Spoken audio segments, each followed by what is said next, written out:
मी शिवलिंगप्पा वंगे, समाजसेवक, चपळगाववाडी. चपळगाववाडी परिसरामध्ये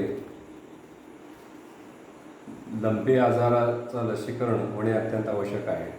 त्यासोबत शेळ्यांना PPR आजार प्रादुर्भाव झाल्याने सर्व शेळ्या मरत आहेत. आमच्या गावामध्ये कमीत कमी 20 ते 25 शेळ्या मेलेल्या आहेत.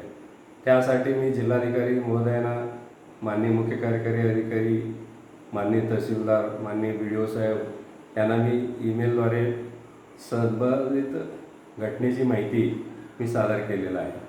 याची तात्काळ दखल घेऊन लसीकरण मोहीम राबवणं आवश्यक आहे. अन्यथा या परिसरातील जनावरे दगावण्याची दाट शक्यता आहे. आतापर्यंत 20 ते 25 शेळ्या आमच्या गावामध्ये मेलेल्या आहेत. तरी तात्काळ लसीकरण मोहीम राबवून लंपी आजारावर देखील उपाययोजना तात्काळ करावी अशी मी प्रशासनाला विनंती करीत आहे.